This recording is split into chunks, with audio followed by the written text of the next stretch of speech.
we like to have Richard to actually give a diverse look to the industry. Please, Richard. Okay, thank you for that surprise. Nothing's been prepared, so I'll have to think in terms of refrigeration issues that are different in Dubai. I think one of the interesting things is recently looking at frozen food, that the regulations generally throughout the world require that food should be stored and delivered at -18 degrees Celsius in a catering or in a retail situation and during transport. Obviously, for the storage of frozen food in wholesale suppliers, it can be as low as -30. Yeah?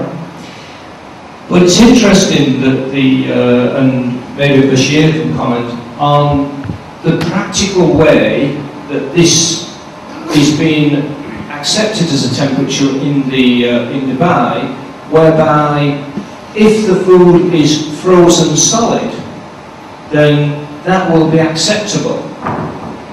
Now, my own view is that I don't have any problem with that, because you've got to have a look at the practicalities of the situation. And one of the practicalities is, obviously, if you're faced with something like a turkey or a chicken, how do you take the temperature for the majority of the smaller premises? Now, if you've got packs of food, then you can do an in-between the pack check very easily. But it's not easy. If you've got a probe thermometer to take the temperature of something like a round ball, that's one of the issues. And therefore, for the smaller premises to be able to say, look, if it's frozen solid, it'll be fine, then put it in the freezer and make sure that the temperature then is -18. So that's one of the things that's different. I've never come across that anywhere in the world, but that is something that is happening in Dubai. I think the other issue would be, for me, that I would like some debate on from the food safety point of view, and perhaps the engineers as well, is whether we should be looking at refrigeration, and obviously in the hot chain as well, but concentrating on the refrigeration, whether we should be using probe thermometers or infrared thermometers, and when we should be using them. Obviously there's lots of issues. Do you want other people to come in, or do you want me to? No, please continue. Yeah. So,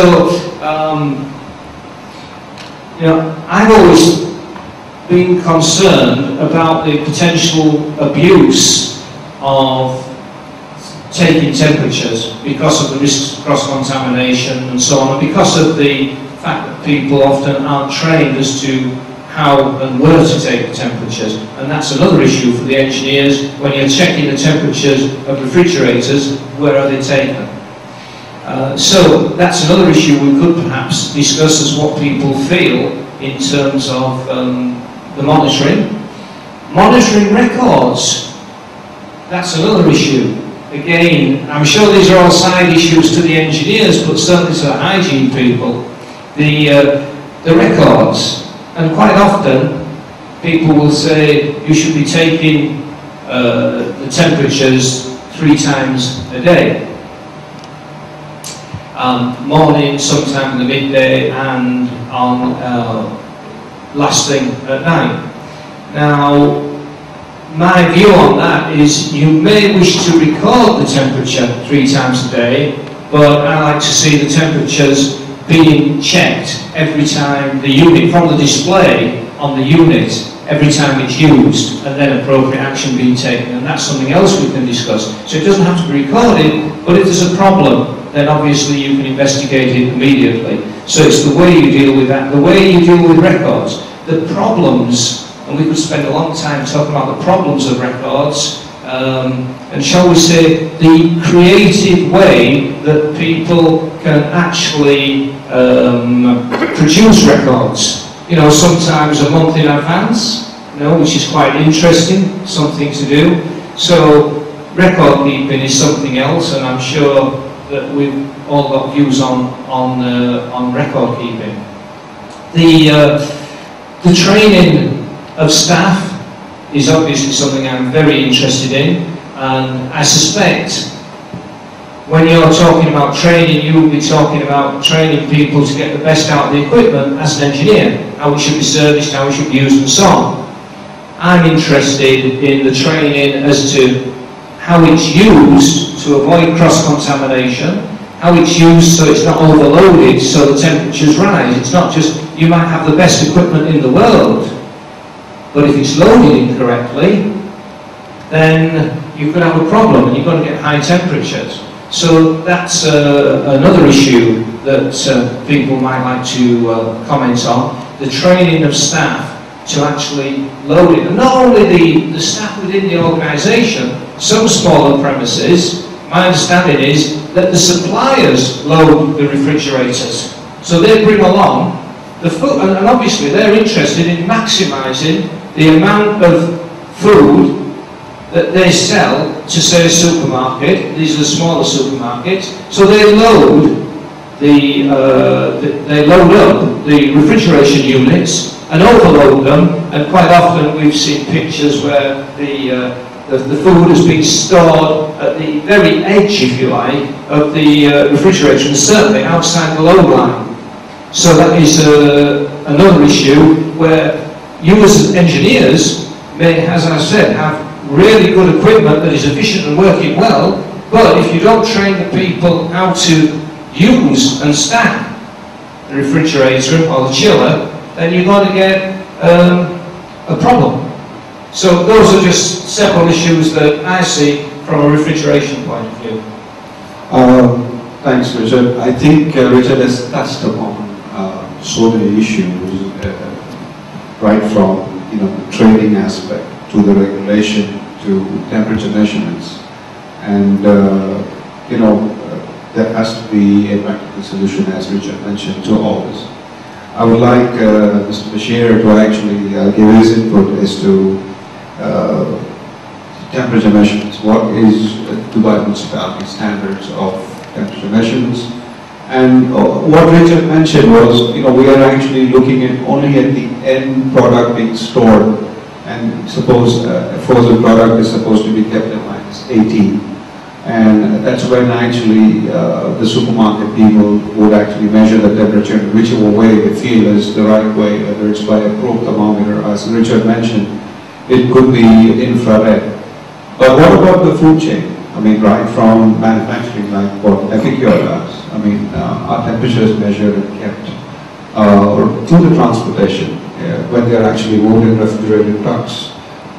Is record being kept? Maybe the food is damaged or spoiled in transit, and it's not fair to the supermarket to be blamed in case he keeps the temperature at -18 and then the food is spoiled and the customer takes it home and there is an unfortunate case of food poisoning. Who is to be accountable, and how do we actually set up a system to prevent this from happening again? The whole issue is not about assigning blame. It's all about making a system which works for the benefit of the end user. Everybody knows food poisoning is an horrendous story. We just had an issue last month, I believe, in Abu Dhabi, where around 500 laborers were, we're talking about hundreds and hundreds of people having food poisoning at one time. And I don't want to go into other issues, but I like Dubai municipalities input into these issues which Richard mentioned. Thank you. Yeah, I just like to start with, now I think Sterling are here. Probably their sale went up in the last 2 or 3 years. I think Sterling and the likes. Because we made a strategic partnership with some of the vehicle registration companies. I think 3 of them now work in operation, and they are approved by RTA. So we have enacted a regulation which was decreed many years back. Now we have mandatory registration for all food vehicles, whether they are transporting chilled food, frozen food, or dry foods. And we have the regulation which was updated also. And since 3 years back, we started stop contracting these companies to take care of the registration. Now, I think the next step will be enforcing these kind of laws through our inspectors and through RTA inspectors, and also probably the police could work in that. So we are thinking of involving these other control authorities. This is to make sure that, like you said, the chain is intact, because it's not useful to throw blames. We are here to ensure food safety. Although accountability is very important for us, and probably for the courts and everything, but we have to make sure that we do our parts in order to make sure everybody does his or her responsibility. So that is probably for the transportation. And now I think some of you might have seen this book, which is called PIC, Person in Charge book, which is published by Highfield. And we have another one, same concept, published by PSI. This has put down or simplified our regulations regarding many issues. Transportation is important, and we have put that in here. And we have not only in Dubai, we'll have PIC for importance. So we also concerned of the transportation through the ocean or at the country of origin. So we just wanted to make sure that, like I said, the food chain is intact with no loopholes or cuts in between. So we need to... Yes, please. I was actually interested in, this is the first time actually, I have actually heard about PIC in the books. Where we come from, we actually take the regulations from the food inspectors. I believe there are some set of regulations on the website, but a handbook of this sort is not only very good, it should be advertised and given, ideally free of cost, or maybe a sponsor could actually absorb a part of the cost and give it. Actually, it's the first time, as an end user, I'm actually looking at a book with regulations. So I'd like you to... Yeah, actually it's not free of cost, first of all, because it's a program. No, ideally I'd like it free of cost. I know, but because, see, this is a new initiative by the municipality. I was just talking to one of the speakers before the presentation. I mean, there is another emirate which has some sort of what we call different regulation regarding receiving of foods or displaying of foods. So we like to make sure that our end users have the same concept as us. That's why we brought in companies like Highfield and PSI in order to unify these kind of regulations and simplify them. So we gave them the material with their help, of course, because they have good experience in putting up or putting putting together this kind of training materials. So now this is our contract. PIC booklet is our contract with you as an end user. So our inspectors study these books and we have discussions to make sure they have a uniform understanding of the regulations. So in essence, this booklet is extracting from our food code, which will be coming up soon. So we are just streamlining this by PIC, which requires all food facilities should have what we call person in charge certified by these guys, and these guys are certified by that, which is Dubai Accreditation Center for personal certification of these guys, in order to make sure they are well versed with food safety regulations, and they are our contact point with the food facility. Great. Hopefully, this message will go across to all the end user suppliers.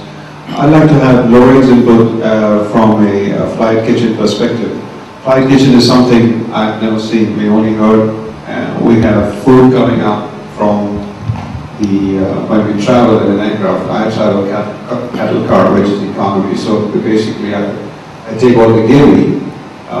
We don't get fine dining in economy, but for people who are privileged to travel in business and first class, probably have a different perspective. The food made by Emirates Flight Kitchen. Emirates Flight Kitchen is a winner of several awards. But to go with a bit, I'd like really Lorraine to actually touch about the entire food process, what happens in the Flight Kitchen. And then we can actually go into food preservation, food hygiene. So Lorraine, if you could Please tell us. I'd hate to burst your bubble.